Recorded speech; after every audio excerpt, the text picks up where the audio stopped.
Bismillahir Rahmanir Rahim. Nahmaduhu wa nasalli ala rasulihil kareem. Amma ba'd. So inshallah, today we'll be discussing very simply this introduction to two terms. These are called Dalalatun Nas and Iqtida'un Nas. Okay, so let's quick recap. We say we can do istidlal from the dalil that we mentioned briefly in unit 1. We have dalal, we have linguistic istidlal. We use a language to try to derive rulings. We call istidlal lafzi.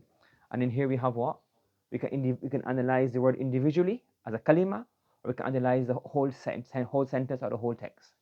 When we analyze the word individually, we can look at the meaning or we can look at the usage. In terms of the meaning, it's either clear or it's going to be unclear, واضح or غير واضح. When the word is clear, it's واضح. It can either have one known meaning, which is khas, has a meaning which is referred to one member, and that can either be mutlaq or it can be muqayyad. And when we have an am, it can either be غير مخصوص or it can be مخصوص. So واضح, am, khas and am, both the meanings are known. Khas refers to one member, one unit, am refers to the entire group. Then we have غير واضح. In غير واضح, what do we have? We have here khafi, we have mushtarak, we have mushkil, we have mujmal, we have mutashabih.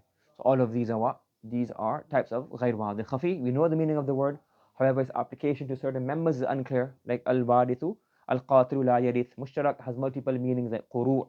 Mushkil, the context, and it has like, for example, the word qistun, the word qist has multiple meanings. Then you have mujmal, a word is ambiguous, we have no way of solving this with context or anything else. If you have a clarification, then it becomes wadih and becomes a khas or am.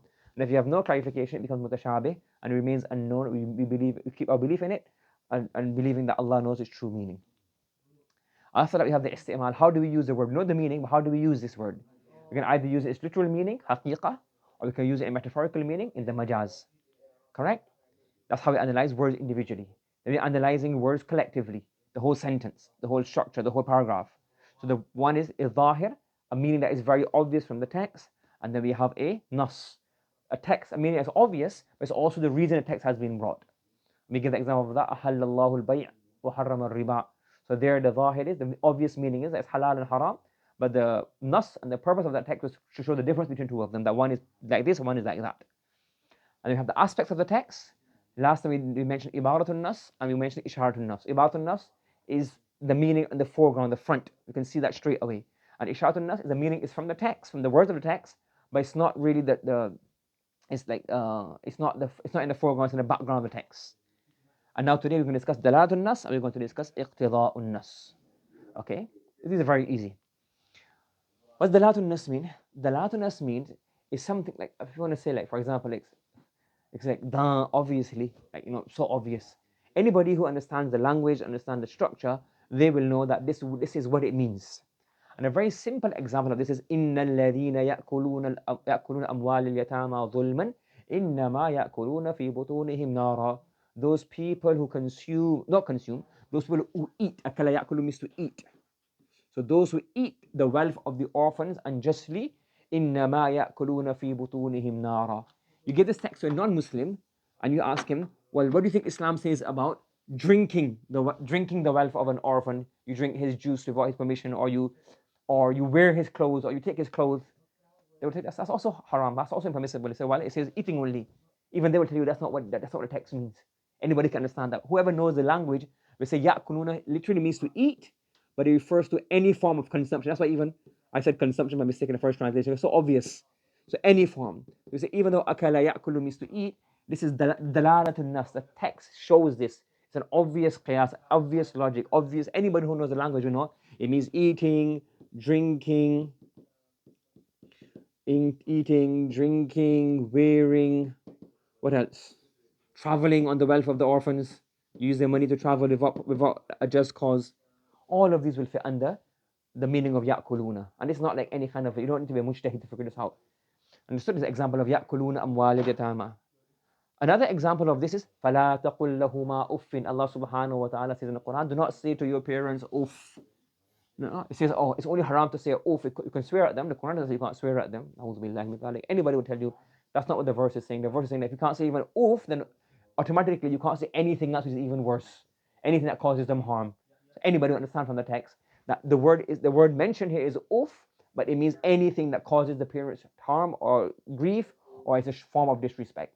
That's called dalalatun nas. So any meaning you understand from the text, which is not in the text, but it's very, very obvious, that's called Dalalat al-Nas.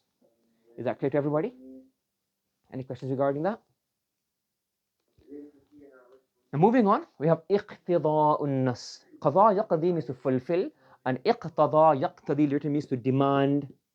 So اقتضاء means to demand, to request, to necessitate. Any of these things is the meaning of اقتضاء. Yes? So اقتضاء النص is something the text necessitates. It's not there written, but it has to be understood to be mahdhuf. It has to be understood to be there. Okay? An easy example of this is what? Allah says in the Quran, حُرِّمَتْ عَلَيْكُمْ أُمَّهَاتُكُمْ.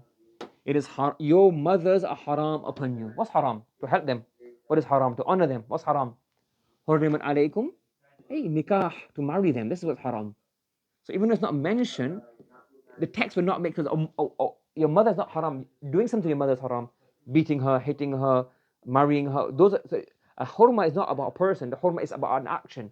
So we know from here that the word nikah has to be mahzuf, or is understood. The hurima alaykum ay nikahu ummahatikum.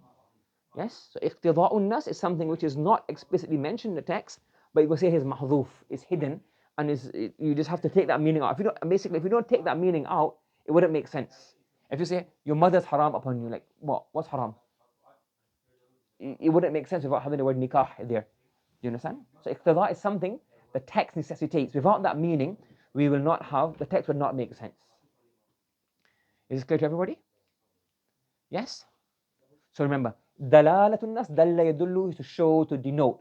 So dalalatun nas is a very obvious meaning which we can understand from the text. Anybody who understands the language of the Quran, language of the Arabic language, will tell you this meaning is also included. La taqul lahuma uffin. Everybody will tell you uffin dalalatun nas. They won't know the word dalalatun nas, but they will tell you that this means to show disrespect. And the same thing with what? Ya'kuluna amwal yatama, eating the wealth of the orphans. Shall we stop here for salah? And after salah we continue, inshallah. Bismillah. So we continue. So we have here what?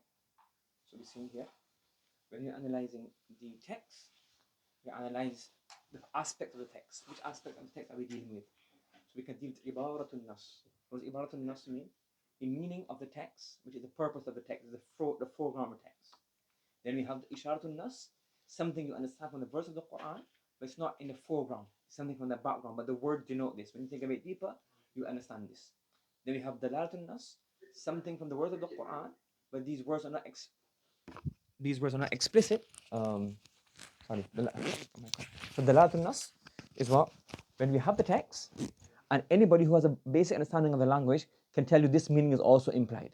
And iqtida'un nas is something not mentioned in the Quran itself, but it's mahdhuf, it's hidden, and without this word being understood, the text will not make sense. Yes, everybody got this?